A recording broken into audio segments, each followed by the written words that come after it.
In Jesus' name, amen.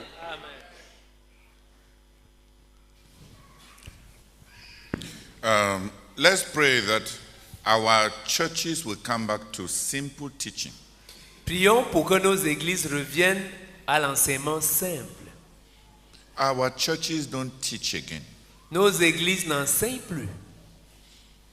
We exhort On exhorte about adrenaline experiences. on exhorte sur des expériences excitantes. We don't teach. On n'enseigne pas.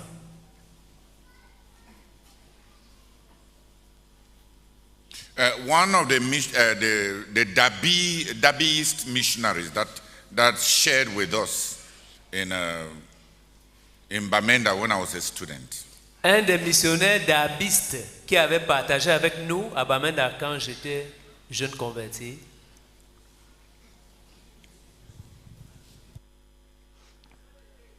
Quand j'étais élève, pardon.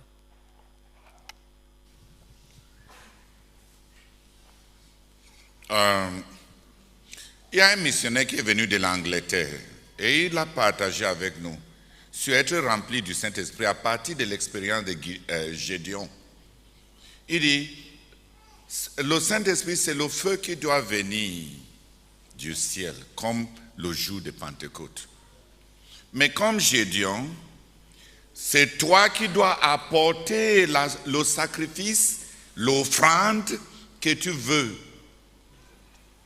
Que le feu du ciel consume. Le Saint-Esprit ne tombe pas sur rien. C'est dans la consécration que tu offres à Dieu.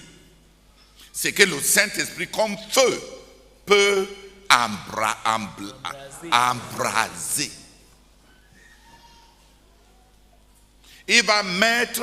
Il va enflammer quoi en toi?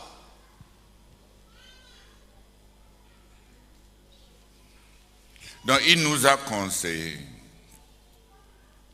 Il vous faut faire les études assidues. Faire votre service, maîtrise votre service. Avant que le Saint-Esprit ne tombe sur Bézalel, Bézalel était d'abord artisan qui s'est formé. Un Bézalel qui ne s'est pas formé, ce n'est pas le Saint-Esprit qui va tomber sur lui et lui donner la formation.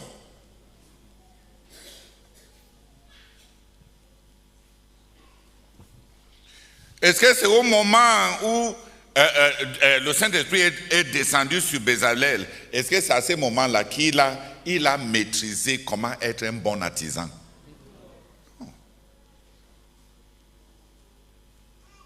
Un bon artisan bien formé, possédé par le Saint-Esprit, peut réaliser les œuvres artistiques de Dieu.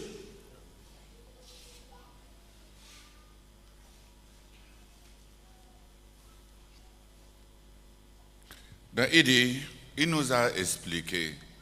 Donc peut-être c'est ça qui a sauvé certains d'entre nous.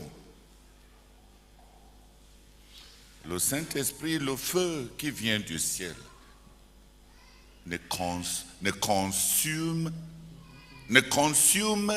pas le néant.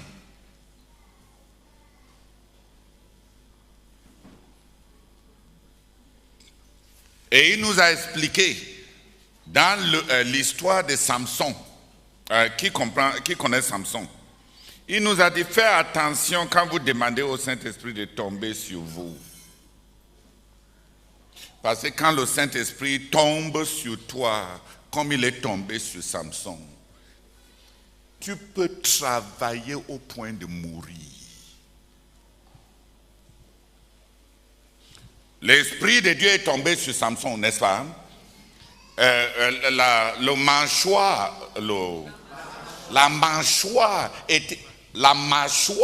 était entre ses mains, n'est-ce pas?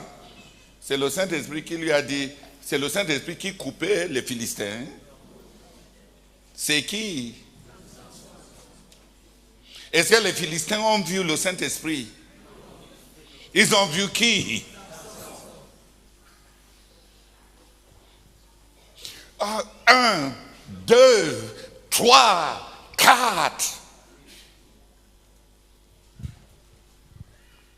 Et en ce jour-là, la formation de toute une vie est entrée en jeu.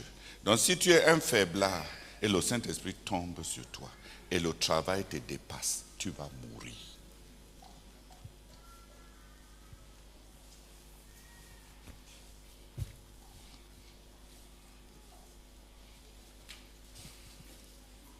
Donc il nous a dit, faites attention quand vous voulez demander à être rempli du Saint-Esprit. Parce que quand il va tomber sur vous, si vous n'avez pas de formation,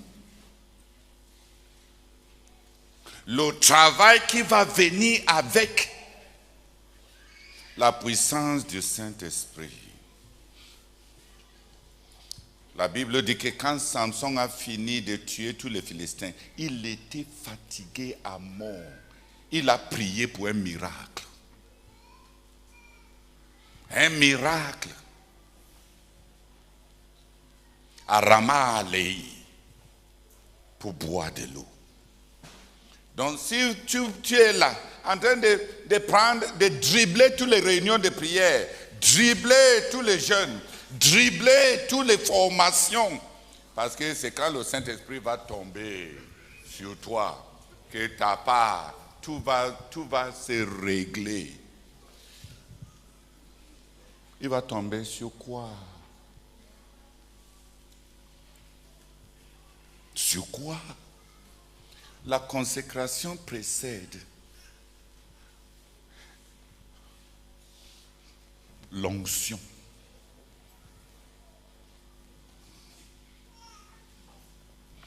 La consécration, on doit avoir ce qu'on place sur ces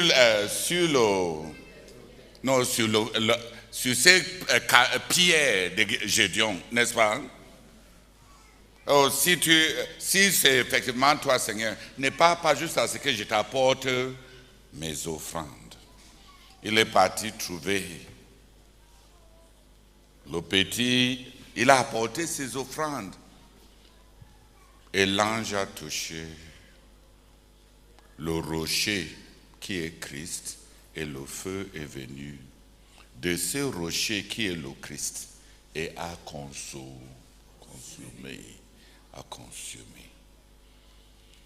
Le feu qui vient du Christ ne vient pas pour consumer l'oignon.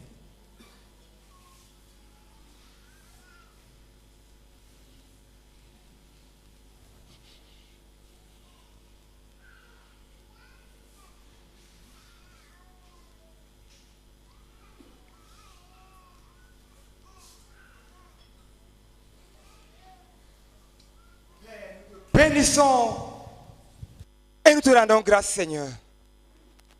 Merci infiniment, Père, d'être descendu jusqu'à nous, jusqu'à moi, Seigneur, pour me délivrer.